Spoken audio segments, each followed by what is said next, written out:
राधे राधे सभी को। आशा है आप सभी कुशल मंगल होंगे और घर पे इस समय तैयारी कर रहे होंगे। जैसा कि आपको पता है कि यूपीएसआई 2025 की लिए सिर्फ और सिर्फ लगभग 60 डेज़ का टाइम पीरियड बचा हुआ है। डेट फिक्स हो चुकी है, आपको पता है 14-15 मार्च को ये कंडक्ट कराया जाएगा और आपको पता है 4,500 से ज़्यादा सीट्स पोस्ट हैं इस एग्ज़ाम के लिए। तो जो भी अच्छे मन से या फिर मतलब एकदम कंसिस्टेंट मेहनत करते जा रहे हैं उनके लिए ये स्ट्रैटेजी है। एक लास्ट 60 डेज स्ट्रैटेजी मैं आपके लिए लेके आया हूँ, जो आप फॉलो करेंगे तो आप बहुत ही बेहतर नंबर यूपीएसआई के एग्ज़ाम में ला सकते हैं। स्ट्रैटेजी पे आने से पहले एक बार जो है हम एग्ज़ाम पैटर्न देख लेते हैं, ताकि आपको एक पूरा आइडिया मिल जाए कि किस तरह से जो है पेपर होने वाला है। तो इस पेपर में आपके 4 सेक्शन रहने वाले हैं। पहला सेक्शन आपका रहने वाला है जनरल हिंदी का, जिसमें 40 क्वेश्चंस पूछे जाने वाले हैं और 100 मार्क्स का होने वाला है। सेकंड है आपका जीएस प्लस मूल विधि, जिसमें 40 क्वेश्चंस पूछे जाने वाले हैं, सेम 100 नंबर का। थर्ड है आपका मैथमेटिक्स 40 क्वेश्चंस 100 मार्क्स, और लास्ट है आपका रीजनिंग 40 क्वेश्चंस 100 मार्क्स। तो इस तरह से 160 क्वेश्चंस टोटल पूछे जाने हैं और 400 मार्क्स का ये होने वाला है।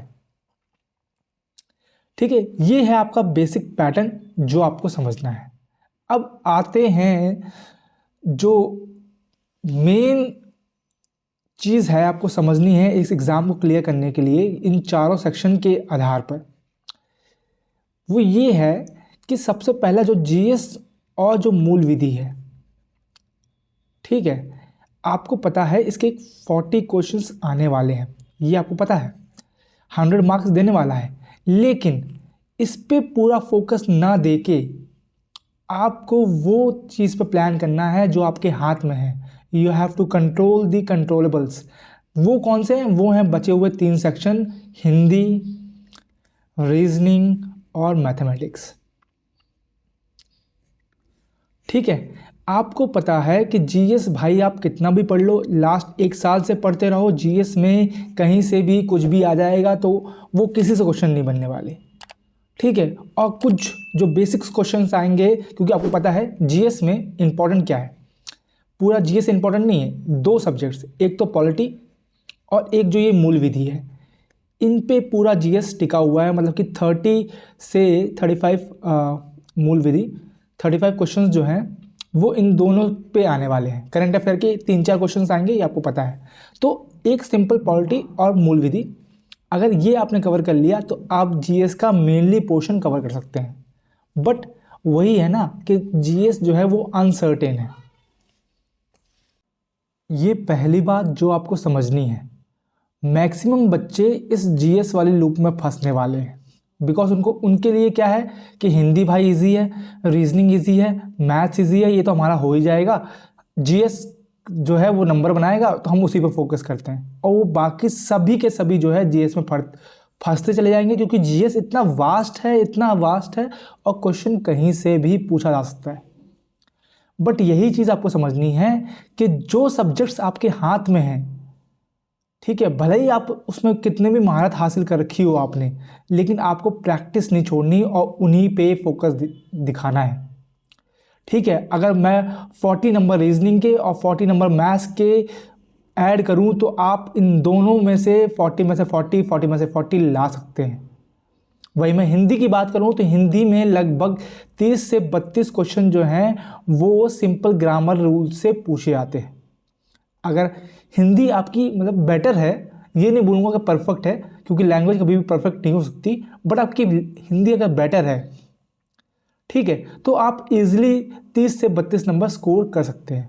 वहीं 10 क्वेश्चन थोड़े से टिपिकल होते हैं, थोड़े से मीडियम लेवल के आते हैं। ठीक है, और जीएस को आपको उसी तरह से पढ़ना है जिस तरह से मतलब कि आप जो है मतलब थोड़ा थोड़ा टाइम, हर दिन का थोड़ा थोड़ा टाइम जो है जीएस को आपको देना है। ये नहीं कि पूरा टाइम आप जो है, पूरा फोकस आप जो है जीएस में दे। तो इस जीएस वाली लूप में आपको नहीं फंसना है।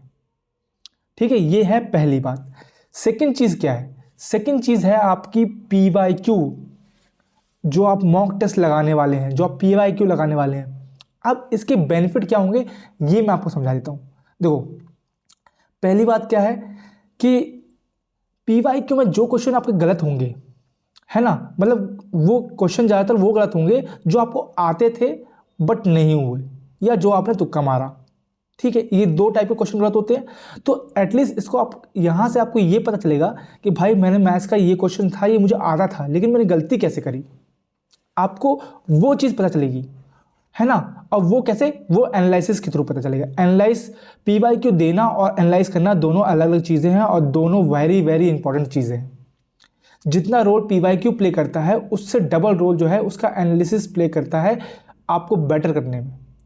ठीक है, तो याद रखना कि इससे पहली चीज़ क्या पता चलेगी कि जो क्वेश्चन आपको आते थे वो आपके कैसे गलत हुए। सेकंड, जो आपने सिली मिस्टेक्स से क्वेश्चन गलत किए, क्योंकि देखो पेपर में जो है सिली मिस्टेक्स बहुत भारी पड़ जाती हैं, बट हमें पता चले कि हम पहले से ही सिली मिस्टेक्स कहाँ कर रहे हैं, किन क्वेश्चन पे, तो हम जो है वहाँ पर चौकन्ना रह सकते हैं।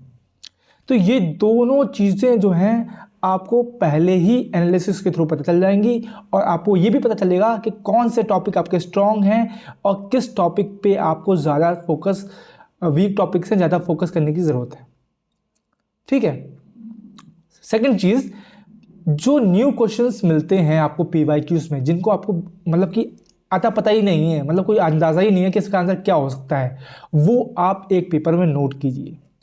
ठीक है, न्यू क्वेश्चन को नोट करने से बहुत ही ज़्यादा बेनिफिट है, क्योंकि आप क्यूरियस बने रहते हैं, आपके अंदर एक क्यूरियोसिटी रहती है कि भाई ये क्वेश्चन आ गया तो इसका ये आंसर है, ये मुझे जानने को मिल गया, अगर नहीं मिल देता तो मुझे पता ही नहीं चलता। ठीक है, ये चीज़ होगी। सेकंड, एनालिसिस पे बहुत ज़्यादा फोकस करना है, ये चीज़ मैं आपको बार बार बता रहा हूँ। और एनालिसिस दो प्रकार का है, एक आपका मॉक एनालिसिस है, एक आपका रिवीजन के थ्रू एनालिसिस है। ठीक है, मान लो आपने कोई टॉपिक पढ़ा, आप उसको रिवाइज कर रहे हैं, तो सबसे पहले सिंपल सी चीज़ मैं जो एक्टिविटी करता हूँ, क्योंकि देखो मैं भी एस्पिरेंट हूँ, तो मैं आपको सिर्फ अपना पॉइंट ऑफ व्यू बताऊँगा, अपने एक्सपीरियंस से बताऊँगा कि मैं क्या करता हूँ। ठीक है, मैं आपको जनरल आइडिया नहीं दूंगा कि भाई ये कर लो। ठीक है, मैं आपको नॉर्मल बताऊंगा। तो मैं क्या करता था, जैसे मुझे किसी टॉपिक का रिवीजन करना है, तो सबसे पहले मैं एक ब्लैंक पेपर लेता था और दिमाग में उस टॉपिक से रिलेटेड जितने भी थॉट्स आ रहे हैं, जितने भी क्वेश्चंस, जितने भी फैक्ट्स आ रहे हैं, सब मैं लिख देता था। उसके बाद मैं जब एनालिसिस करता था, मैच करता था, तो मुझे ईजी होता था अपने आप को रिलेट करने में कि मुझे कौन सी चीज़ें जो है मुझे आती हैं, कौन सी चीज़ें मुझे जो है उस पर ध्यान देनी है। ठीक है, उसके बाद सेकेंड चीज़ जो है, जो स्टार्टिंग में गलतियां करते हैं लोग, वो है कि लोग जो है दूसरे के कहने में आ जाते हैं। वो चीज़ आपको नहीं करनी है। ठीक है, बिलीव योर सेल्फ। ठीक है, ये चीज़ है, आपको दूसरे के कहने में नहीं आना कि भाई ये सर जो है बहुत अच्छा पढ़ाते हैं, तुम इनसे पढ़ लो, मैथ कर लो। आप भाई जो कर रहे हैं आप उसी को करते रहिए, उसी में बेहतर हो रही है। ठीक है, या फिर कोई बोले कि ये बुक पढ़ लो तुम, है ना, वीडियो मत देखो, वीडियो से टाइम वेस्ट होता है, बुक फटाफट कर लो। भाई देखो, हर इंसान अपने में यूनिक है। किसी को बुक से पढ़ने में, पेपर से रिवाइज करने में बहुत कम टाइम लगता है, वो फास्टली कर सकता है। किसी को जो है वीडियो के थ्रू जो है बेटर समझ में आता है, किसी को किसी सर का अच्छा लगता है पढ़ाया हुआ, किसी को किसी सर का अच्छा पढ़ाया लगता है। तो आपको जो है अपने लिए चूज़ करना है। ठीक है, आपको किसी के कहने पे नहीं आना है। कोई बोले भाई कि इस तरह से रिवीजन करो, कोई बोले इस तरह से करो, तो आपको जैसा बेटर लगता है वैसे आपको करना है। ठीक है, और PYQ मॉक देने का फ़ायदा दूसरा ये भी होता है कि आप टाइम मैनेज कर सकते हैं। आपको पता है कि 2 घंटे मिलने हैं, और मैथ्स और जहाँ रीजनिंग के 80 क्वेश्चन आ जाते हैं, वहाँ पर टाइम जो है हमेशा कम ही पड़ता है। तो आपको मैनेज करके चलना है कि आपको बाकी सब्जेक्ट को कितना कितना टाइम देना है। सेकंड चीज़ क्या है, PYQ लगाने से आपको ऑर्डर पता चलता है कि आप किस ऑर्डर में जो है सेक्शंस को करेंगे, तो आप जो है पूरा पेपर जो है इजीली कवर कर सकते हैं।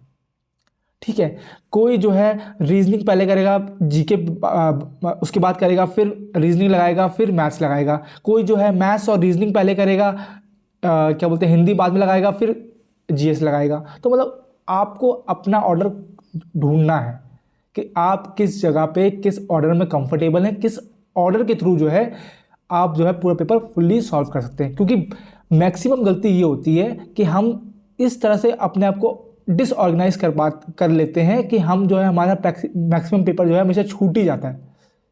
ठीक है, तो वो क्वेश्चन जो हमें आने चाहिए थे वहाँ तक हम पहुँच ही नहीं पाए, तो सॉल्व करने की बात ही अलग होगी।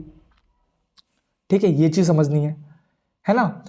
और उसके अलावा क्या समझना है आपको, उसके अलावा ये समझना है कि जो मॉक में आपके नंबर आ रहे हैं उससे आपको ज़्यादा खुश नहीं होना है, बस अपने आप को बेटर करना है। मतलब कि आज अगर मेरे 100 नंबर बन रहे हैं तो कल मेरे 150 बनने चाहिए, अगली बार मेरे 180 बनने चाहिए।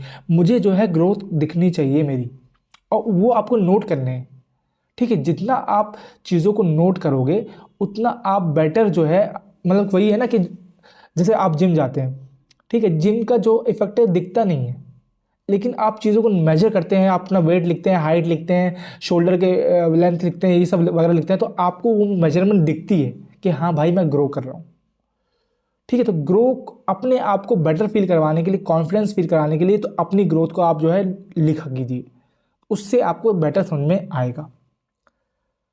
ठीक है, टाइम मैनेजमेंट की बात होगी, खुद के हिसाब से चलना है, ये मैंने आपको बता दिया। PYQ लगाने हैं, एनालिसिस करना है, ये चीज़ समझने। उसके बाद वन लास्ट इंपॉर्टेंट चीज़ जो मैं आपको समझाना चाहता हूँ, जो मैं अक्सर जो है मैं कई बार गलती कर देता हूँ, वो ये है, जैसे मेरा एक बार पेपर मैंने पूरा पेपर लगा लिया, अब मेरे GS के जो है मेरे 20 क्वेश्चन मुझे नहीं आए। ठीक है, और फिर मैं वापस GS के सेक्शन में आता हूँ, तो जब मैं क्वेश्चन रीड करूँगा तो मुझे लगेगा यार ये क्वेश्चन तो मैंने कहीं ना कहीं तो देखा है यार, कहीं ना कहीं मुझे याद नहीं आ रहा है, बहुत मैं जोर लगाऊंगा। ठीक है, और पहली बार जब मैंने वो क्वेश्चन देखा था पहले राउंड में, तब मुझे लगा था कि ये क्वेश्चन का ये आंसर हो सकता है, मतलब तुक्का मारा था, मतलब मेरे दिमाग में एक बार जो है क्लिक किया था। अब मुझे जब मैं सेकंड टाइम पे वो आऊँगा तो मुझे लगेगा कि ये क्वेश्चन यार मैंने देखा हुआ है, और इसका ये वाला आंसर भी मैंने कहीं देखा हुआ है, अब मुझे याद नहीं आ रहा। बट एक्चुअल में क्या हुआ है, एक्चुअल में यही हुआ है कि अभी 15-20 मिनट पहले, आधा घंटा पहले आपने वही क्वेश्चन रीड किया है, तो आपके दिमाग में अभी तक वही सर्कुलेट हो रहा है। तो यहाँ पे आप गलती कर देंगे। आपको देखो, अगर आपको क्वेश्चन करने हैं तो पहली बार जो गट फीलिंग बोल रही हो उस पर जाइए, दोबारा जो है उस क्वेश्चन पे ना जाइए। मैं तो यही सलाह दूंगा, क्योंकि मैक्सिमम गलती वही होती है कि हमें लग रहा है ये, यहाँ पे हम जो है गेस वर्क में जो है हम गलती कर देते हैं। ठीक है, तो यही चीज़ जो है आपको समझ के चलनी है। टाइम मैनेज करके चलेंगे, अपना ऑर्डर पता रखेंगे कि भाई मुझे किस ऑर्डर में क्वेश्चन लगाना है, तो आप जो है इस पेपर में फोड़ देंगे, ये मैं आपको गारंटी दे सकता हूँ। ठीक है, तो यही मेरा सजेशन था और यही मैं आपको बताना चाह रहा था। ठीक है, बाकी मैं जो सिंगल कोट जो आपको बोलता हूँ वो यही है कि do your best, forget the rest. ठीक है, अपना बेस्ट दो, बाकी सब भूल जाओ। आपको बस अंदर से ये फीलिंग आनी चाहिए एग्जाम देने के बाद कि मैंने अपना 100% दिया है। ठीक है, तो बस यही मुझे बताना था। और बाकी अगर आपको ये वीडियो पसंद आया हो तो लाइक, कमेंट, शेयर ज़रूर कीजिए। एंड अगर कोई चीज़ जो है आप एक्स्ट्रा ऐड करना चाहते हैं इस स्ट्रैटेजी में, तो वो भी आप मुझे कमेंट सेक्शन में बता सकते हैं, क्योंकि बहुत सी चीज़ें जो हैं एकदम से मैं बताऊंगा तो कोई भी चीज़ मिस भी हो सकती है। ठीक है, जो बेनिफिशियल हो तो वही है कि मतलब अगली बार पता चलेगा। और मेरे वीडियो ज़रूर देखते रहिए, सब्सक्राइब करिए मेरे चैनल को, एंड मिलते हैं अगले वीडियो में। तब तक के लिए राधे राधे सभी को।